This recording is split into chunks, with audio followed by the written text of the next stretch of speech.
ever wondered, what is the next step when I have a tray full of seedlings that have to be moved out and it is just too cold outside to move them out right now? I'm going to show you guys how to transplant tomatoes today. So right here is a tray full of tomatoes. I think there's actually a couple eggplants in there too. And I'm going to show you guys how to move these. Tomatoes are different than most other transplanting crops, and I'm going to show you why. Right here you see that this block has like 5, 6 plants. I'm going to take this one out because it looks weak. Well, maybe not. Came out looking okay. So with tomatoes, you know, a lot of times people tell you to clip off the extra seedlings and do not keep them. I do not ever recommend that with tomatoes, and here's why. Tomatoes are super resilient.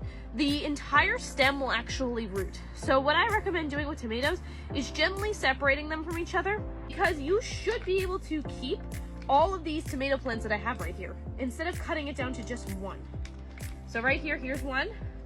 And then what I do is you want to bury these as deep as possible, not like what they tell you with other crops where you just put them in a couple inches. You want to bury these things as deep as you can, all the way up to the first set of leaves.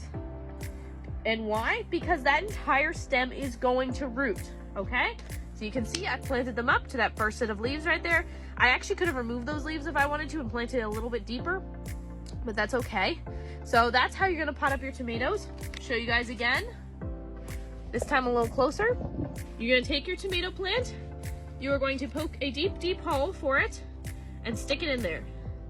Really that easy, guys. Tomatoes are a super easy, beginner-friendly crop. Highly recommend, especially if you're trying to start your own from seed. And if you have any questions about moving tomatoes from seed trays to pots, or from pots or seed trays to right in ground, please let me know in the comments and I'll be happy to help you.